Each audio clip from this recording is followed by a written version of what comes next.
Morning guys, Mark Ferrasci, Protect Dog Training with Simba, and we are working him, layering him into the collar if you've been watching this. And I wanted to accent a little bit more about the aversive aspects of things. Obviously a stim collar can be considered an aversive, so can a pinch collar, all that. When we say aversive, it means a correction. And there's a whole bunch of people out there that only believe in purely positive. We call them the purely positive crowd. They only believe in giving a dog a hot dog. But they don't understand that reality and truth is that we all live in the same world. Yep, you go free him. Go on, get. As far as being creatures of earth, and our brains are wired very similar throughout. I can click treat a goldfish. I can click treat a stingray. You know what I mean? We have different drives, things that make us tick. As far as a cow has two stomachs. You know, they gotta lay down. They eat their grass and they lay down with all that in their belly, and then they puke it up, they chew it again, and it goes into the other stomach. See, so that being the case, every animal has different drives. Dogs are a prey animal. They go after prey and they bring down prey and they hunt. Right. That's why they're a lot more receptive to chasing and going after things, because that's their whole life. Is what runs away from them is what gets preyed on, right? So every animal has its own drive, but the wiring in the dog's brain and how animals learn, all animals on God's green earth are very similar. We all have something that we're very receptive to as far as being affected by. Okay, and one of those things is called is an aversive, is a correction, is something that says don't do something, right? So in our world, the best way to explain it is when you go down the road, and when you were a kid, you went to school and everything, law enforcement's kind of, they have school cops and that kind of thing. And a lot of times you'll see a car sitting in the parking lot. Nobody's there. It's parked all day. Why do they do that? Psychological, right? It's deterrent factor. It kind of gives an aura of police, and you're going to have that human nature go in and be a little bit more less of doing things that you shouldn't as a child. You know, children are kind of silly in a lot of ways as far as growing out of certain things, right? Simba, Simba, good boy. Now, so what I'm trying to get across is that we all are affected by consequence, right? Consequences, and that is the aversive. It means if you don't do something right, this is what's going to happen. So we're all affected by that, and we conform to it. You see a cop car along the way, we know we might get a ticket, and that's a consequence we don't want to suffer, so we slow down, right? And that's true with all animals, right? Simba, with me, with me, with me. Good, good, easy. He's obviously picked himself up something. I'm giving him more freedom now because I want him to realize he's got to come whether he likes it or not. And it's the aversive of the collar that's doing that. Simba, out, out, with me. Good. Couche. Good. So now, because I've shown him how to turn off the collar, and we've done it, the first place was been that return to me when he's doing his own thing. I'm now giving him the opportunity. No, done. I said done, didn't I? Nope, nope, done. I've got to try to get this out of the way where he's not going to grab it and go crazy because he's all worked up, got himself in the lather. Give me a second here, guys. Opier, opier, nope, opier. Good, good. Yup, yup, no, yup. Couche. Good. This is the intensity of the breed. Malinois, one thing, but KNPV lineage. Remember, genetics is what really matters. We have a lot of these Malinois comes over the AKC pet quality type stuff that's totally not right in the head, and not a dog that I would want to own because they've been so washed out genetically, getting interbred, getting, you know, whatever happens. Different genetics from different parts of the world. KNPV, they're building police dogs. So for over 200 years, they're breeding a dog that's going to be applicable to being on the street, right? All right, so what I'm accenting this for and why I'm talking about it, that is the other side of the coin. We've got motivators, food, toys, all kinds of things to get the dog to do things in a circus type of a way, and it's really easy, and there's no aversive involved. But in the real world, we have things that are going to get the dog attracted to. Yep, good. Yep, you go free, hon. You go free, hon. Good. Now I put that on the other side of the fence so he can't get to it. But all he's got on his brain right now is going chewing and being a nut, because I've let him have that freedom. And now this is the first time I started it yesterday where I'm starting to let him have freedom. Do what he wants to do, as long as he comes back to me when I call him, because the come is one of the most important ones. But also, it reaffirms what we built into this as far as how we're conditioning the animal. We've taught him at a very low threshold without major stimulus or anything that's going to be distracting or something we've got to drive through, where we'd have to turn it up to a higher level and give him a consequence that's really going to hurt. We've avoided that. We've shown him how to turn off the collar. He now knows how to do that. And now I'm putting up to a level that's a little bit more discomfort. You've got to respond, especially when he's into something. He's into his nose, or like he was just over on this piece of board and I called him. I thought he'd drop it and come to me. No, he carried it all the way back over here. He's in this drive state right now that he's being a KNPV psycho little nut, right? Simba, with me, with me. Good boy, good. That's my boy with me. Good, that's my boy, good. There you go. Good boy, good. Good. Simba, out. Good, that's my boy, good. And I didn't use the collar on that. Out, but I can, right? So, and I can go up to a level that he, nope. Good, good, that's my boy, no. Good. I said done, didn't I? Done. No.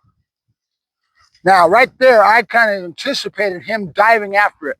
It's only on 5 or 6.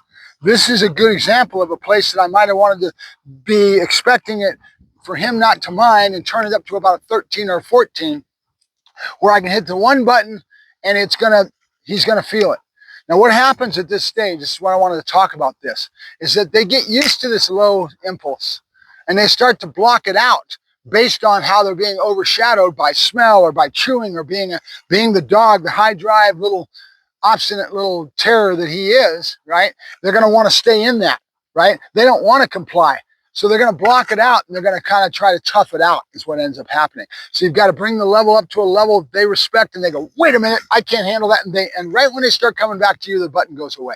So we reaffirm the same concepts, but now we're taking it up to another level. We're dealing with a higher drive state of ignoring it, learning to tolerate it, because that's what they'll do. It's the same thing that we do in our brain when we're sitting there. So Joey's on the couch, he's so active, he might hear it unconsciously in the back of his brain and he might need to respond to it, but he ignores it because he's so into what he's into, right? And so he shuts it out until you finally go over there and say there's a consequence, right? Smack him upside the head and he goes, wait a minute, right?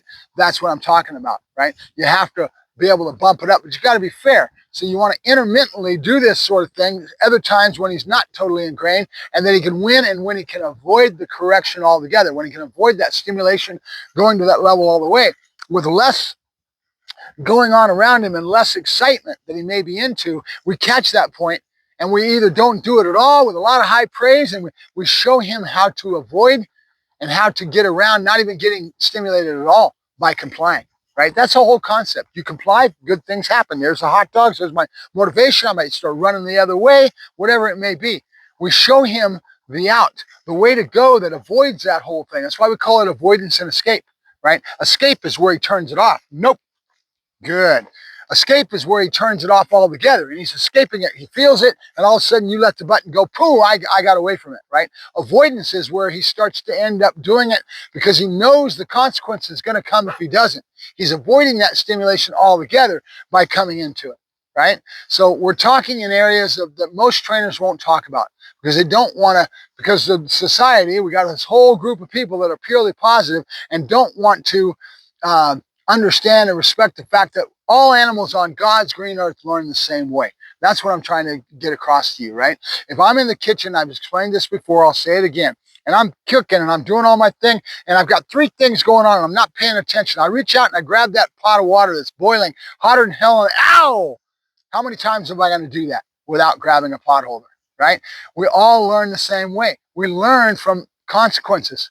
Okay, and then we learn to avoid that consequence. There's that car on the road, that cop parked on the road. We slow down and be ahead of time because we've learned that we may get a ticket. See, it's just common sense in the real world, in reality. We don't live in a fantasy, right? We don't live in thinking, oh, it's my fur baby, and we humanize the dog and all that crap that comes with it. Now, on that side of the coin, I don't agree with them. But at the same time, when they get into the science of learning, the learning theory, right? And you can all learn this. If you want to learn more about it, get on YouTube and type in learning theory, right? And you will have all kinds of the same classes I would take if I was going into college and they went through psychology. It's human psychology. You've got a human psychology class so that you can learn to get along with people and you understand how people interact with each other. That's human psychology, right? But learning theory overall is what's embedded in all that. Out. Good. Good. Good boy. Good. Done. Out. Good. Done. With me. Good boy. Good. There you go. Good. And I haven't hit the button at all. Nope. Couche. Good. I did it on a 5 and I did it constant, and right when he laid down I let it go. So we keep going back to this intermittent, constant letting it go. Every now and then I'll do a tap tap that's higher when I need it, when he's not doing it. But it's because I've layered in the collar so far. I've got more to teach him, but it gets to the aversive side, and that's where we're at. We're teaching the dog he wants to avoid it. Do I need to fry him? No, I just need to make it uncomfortable, and that's what's great about this dial. I can just dial it up very slowly until he finally says, wait a minute, I can't handle that. Boom, and then complies. And then right away a lot of praise, showing him what the right answer is, and then intermixing that when there's less drive states where he doesn't have a stick, he doesn't have a ball that he's totally into, and he's wanting to shut you off, and his brain, he's learned to tolerate that low stimulation, and so he doesn't comply. Well, I've got to have something that makes him, and now he gets a little bit higher, a little bit, we get into an 8, 10, 12. Now it's a lot more uncomfortable, and he goes, wait a minute, and he replies, good boy, good, yeah, good boy, good. And we try to find as many opportunities as we can to show him how to escape. That is escape. Avoidance is when he goes down the road and the cop car's here and he slows down ahead of time. He's learned how to avoid that consequence altogether. That's what we're up to, right? Slow but sure, methodical, with a lot of food, a lot of motivation, everything else I can mix into the bag so I don't have to be abusive and fry the dog. If you get to that point, you're out of the whole realm of learning theory and conditioning and all that, and that asshole that's doing that out there with ignorance and stupidity needs to be shot. Excuse my language in that regard, so you know I'm not serious, but you get my point. It's wrong, it's improper, but it's that human side of the whole human factor that causes that to happen. It's not the tool. The tool is only as good as the person using it. That's what I'm trying to get across to folks, okay? And you may not agree with me, you may agree with me, but I'll guarantee you if you start going out and living in the real world and you've got any dog of any type of drive and he's not minding for you, okay?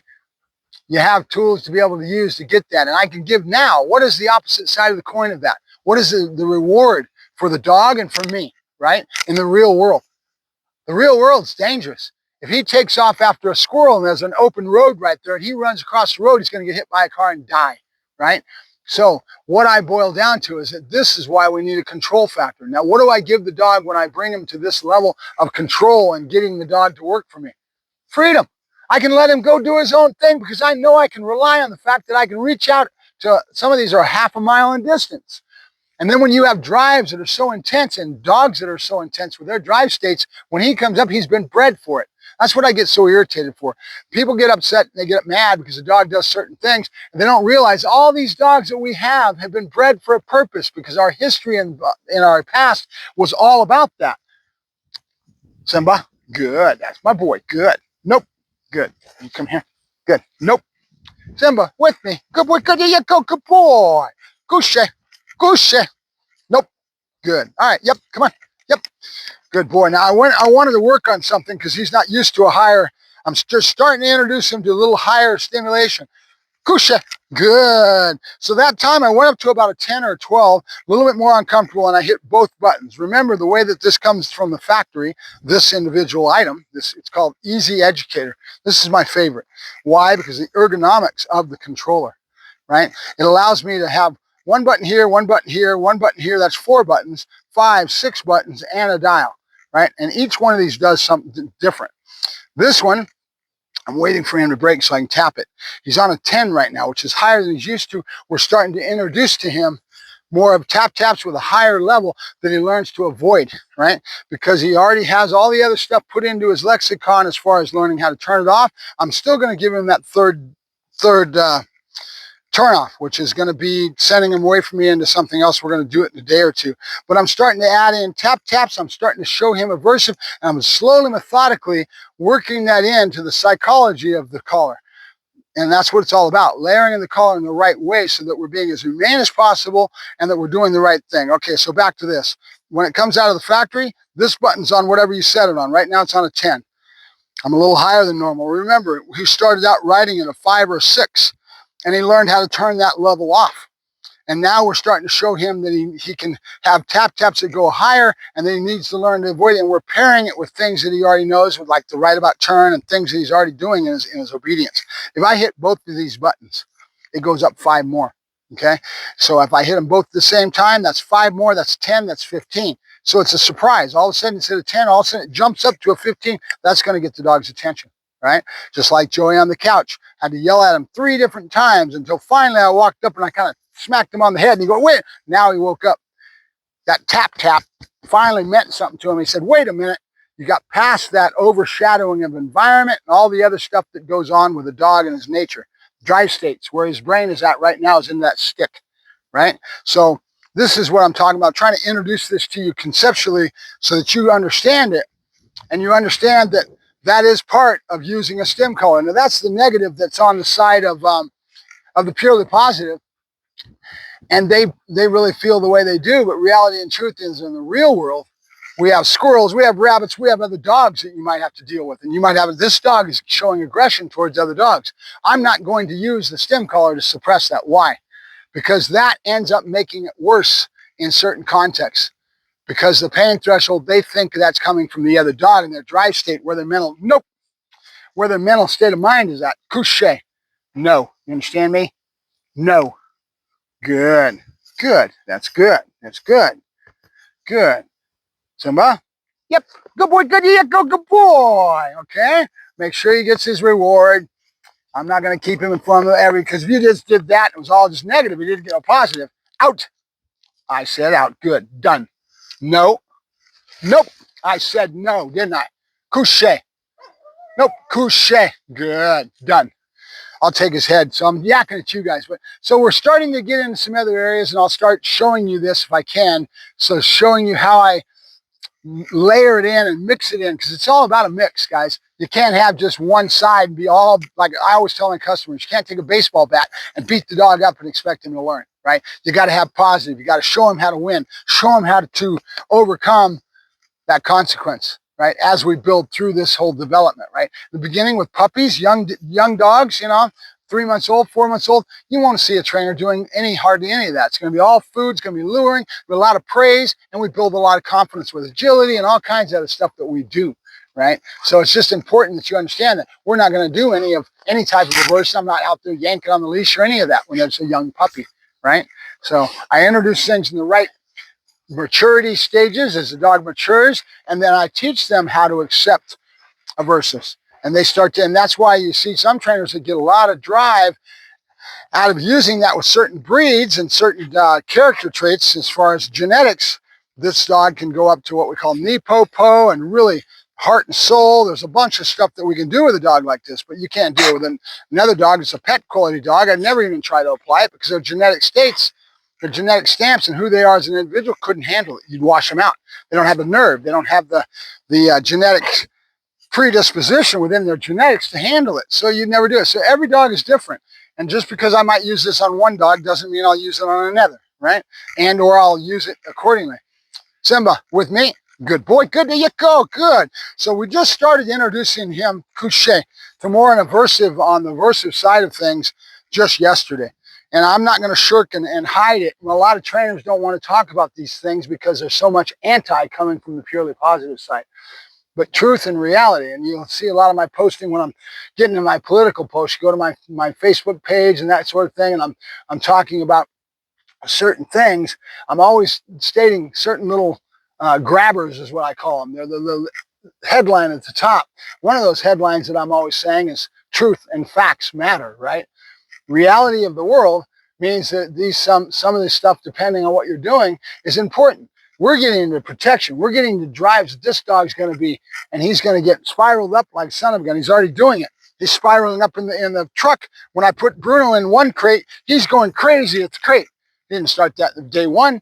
He just all of a sudden started it. But because I'm working the collar in, now I have a tool to be able to use. And I can take it to a level that's discomfort, tap, boom, it stops right away. Like the bark collars, right? Same thing. But I've got control of it. I like doing that with him because he is the type of dog who could be dangerous. He could end up being like Arrow and climbing my body if I don't teach him with these balls right now. This was Arrow. Arrow wanted these so bad, and he didn't understand it, and he wasn't worked properly, where done meant done. When he was trying to want these things, what this dog is showing me now, he wasn't taught. When I say done, it's done, and we take him to another state of mind, and we condition the animal in such a way that he doesn't ramp up and doesn't feel that he can win. Right now, I'm keeping these out of his face for the last few days, and I probably will a little bit more, right? Or at the backside, couché. See where his head goes? He's coiled like a coiled spring right now, and you can't sense it and feel it, but I can read the dog. He's wound because he sees me doing this, right? And that's because he's mugging the hands. He's the type of dog that, couché.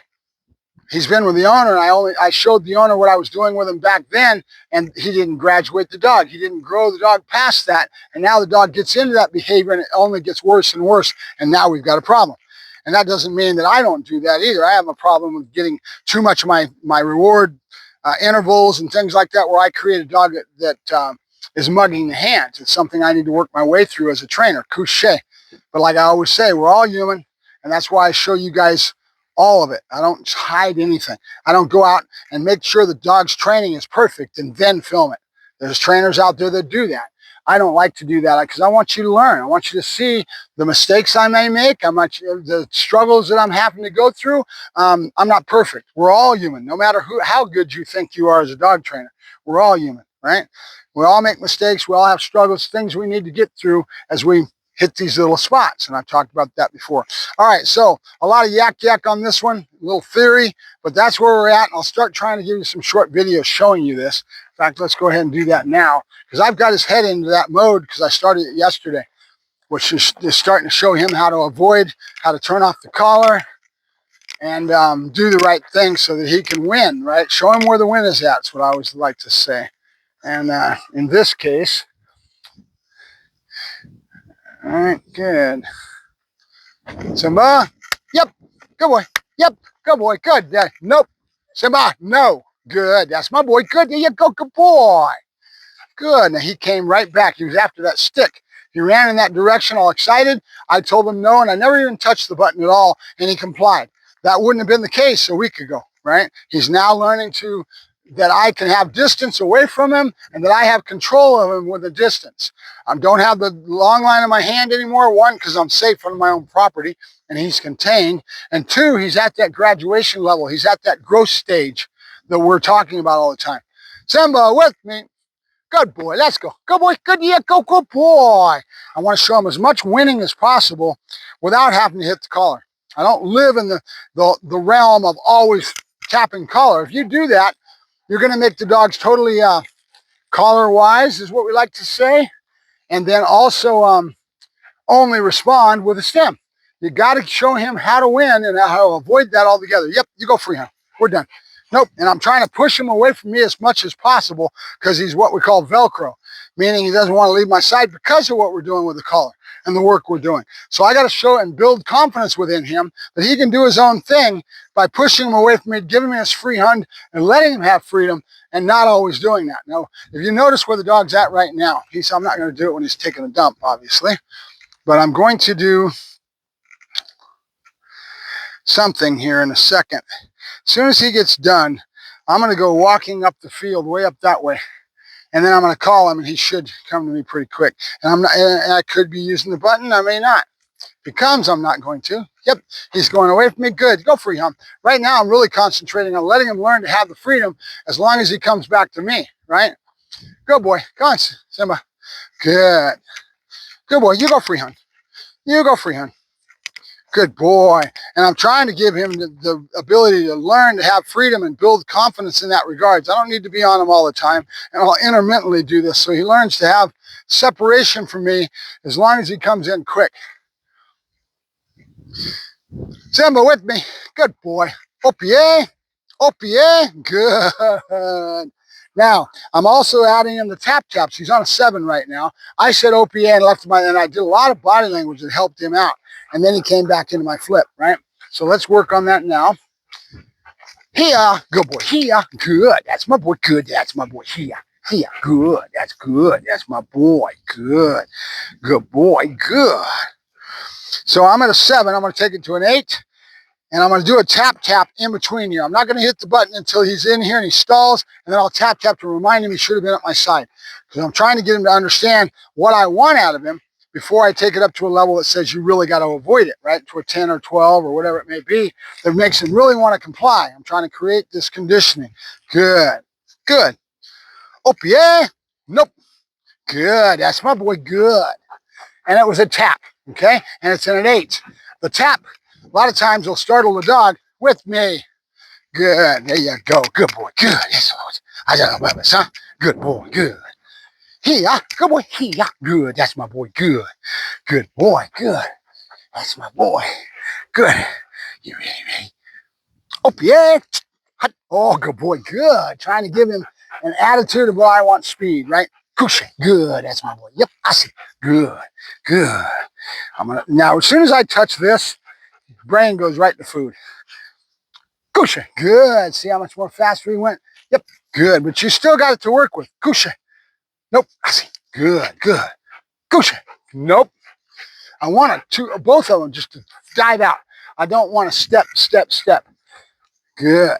So I rob him of the food, and I keep pushing on what I want until he gives it to me, and then I tell him, yes, that's the right answer with the timing in regards to my releasing it, and yes, marker. Good. Good. Good. There you go. Good boy. Good. And that one, notice how much help I gave him with body language and all that, but I conveyed what I wanted out of the dog to him till he gave it to me. Then he got his food. Good. Where he starts to learn, where is the answer? What do I got to do to get what I want, right? Good. Yep, we're done. We're done. Nope, we're done. I'm going to say done, push him away from me, and keep working on this because I don't want his brain going to one of clinging on me. Good boy, you go free, hon. Good boy, you go free, hon. Yep. Go free, hon. Good. There you go. And let him have his freedom until he starts learning to be out on his own and stops being his Velcro, right? Just takes time. Go on, go free, hon. To teach him the words. Good boy, good girl. Good boy, good. You go free, hon. Where's that stick? Where is it at? Go souk. You go souk the stick. Souk. Nope. Get. He doesn't know it. Souk. Good boy, good. Go souk. Good. Where's that stick? Where's it at? Where's it at? Good boy, good. Where's it at? Good. He's looking. His dad, I guess, has been doing tricks of hiding the ball, letting him go find it. I'll have to work with him a little bit more on that so he understands how to do it right. Now the dog's out doing his own thing. That's what I want to see. All right, so enough of that, but you get where I'm going with this. I'm starting to go into that next phase of layering in the collar, right? When we start to add in levels on the collar that are a little bit more uncomfortable, a little bit more of a harder tap on the shoulder, right? Instead of just going like this, you don't feel it, and all of a sudden you go, hey, oh, wait a minute, right? That's what we're up to. All right, talk to you later. Oops, sorry about that, guys, and my camera set was all messed up, but hopefully what I had to say meant something to you. I'll talk to you later.